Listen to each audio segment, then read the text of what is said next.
Hello and welcome to the TopRank Marketing Video News Roundup. I'm Joshua Knight. And I'm Ashley Zeckman, sitting in for Tiffany Allen, who is out this week. I like to think that Tiffany Allen is sitting in for you, honestly.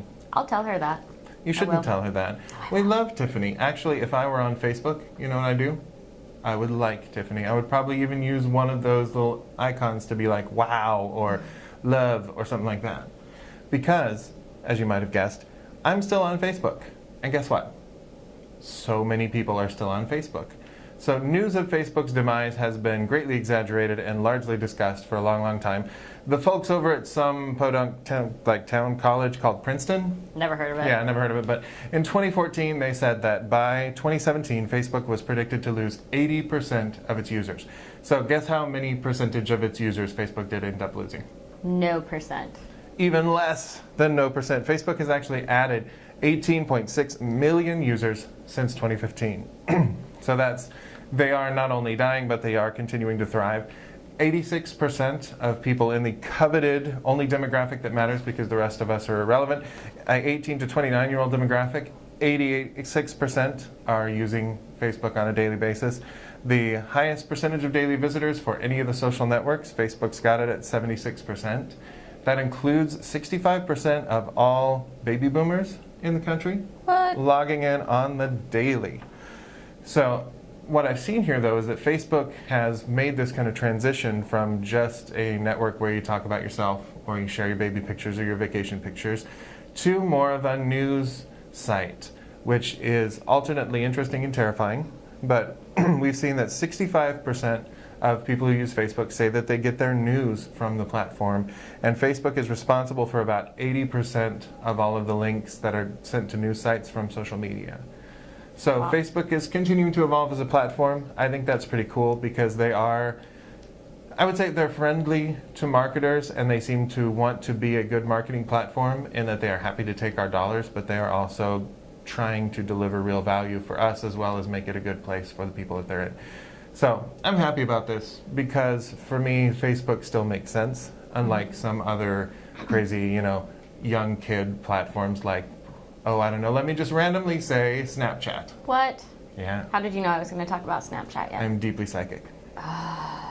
Okay. So, speaking of Snapchat, they are actually making strides to begin protecting brand advertisers on their platform because something that has been happening a bit lately is that there's a possibility that ads can run next to explicit content, depending on the network size of the person who the ads display next to. So you could have your wholesome, good little product running next to something you probably don't want it next to. So they're currently evaluating their tech, and they've also partnered with a few other companies to kind of work on really figuring out how to, I guess, change the algorithm so that they can avoid those sort of things.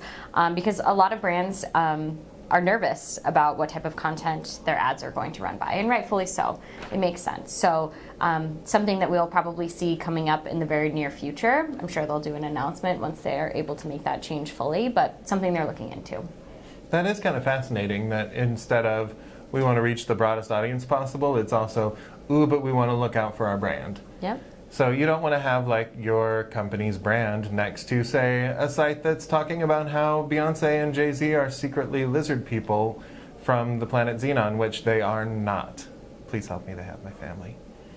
But if you were to do a search, however, for Beyonce and Jay-Z are secretly lizard people from planet Xenon, that would be a long tail keyword search. Because lizards, they have the long tails, Yep. Yeah. Gotcha. So you might actually end up featured in a Google snippet, which would be a very, very good thing, according to recent research from Ahrefs, or as I like to call them, refs.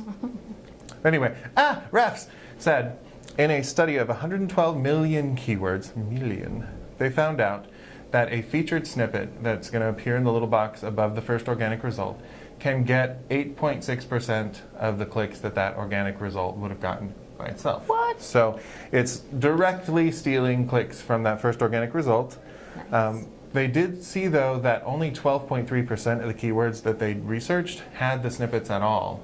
So not a lot of content is being written that addresses this specifically getting into the snippet. So that means that there is a huge, huge opportunity here for marketers, I think.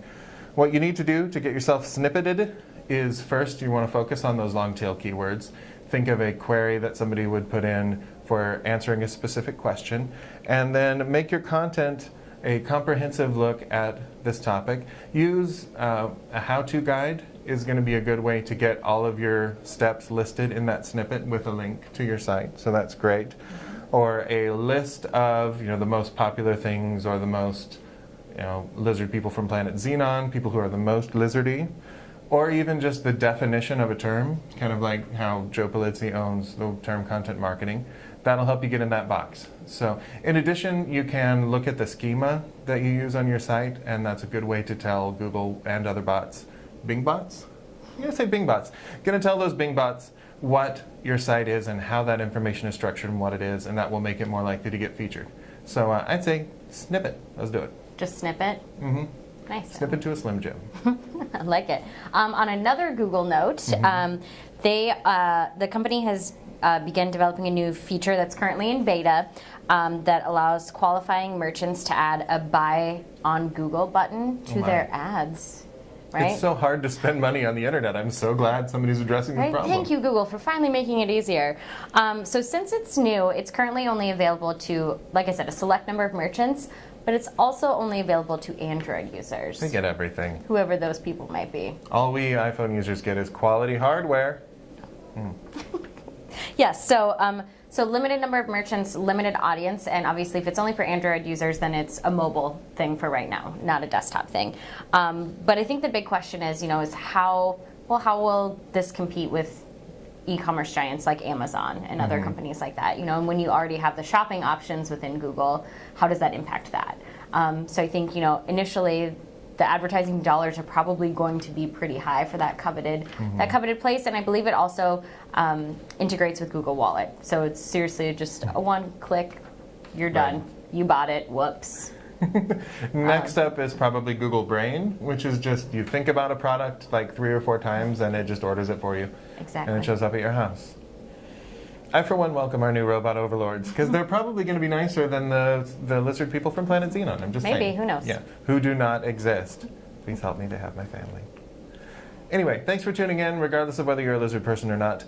You can get more information about all of these stories on the TopRank blog. That's toprankblog.com. And you can follow us on Twitter at TopRank. And you can follow me on Twitter at Nitewrites. That's NITEWRITES. And you can follow me on Twitter at azekman, and we will see you next week. Thanks so much for tuning in. Bye.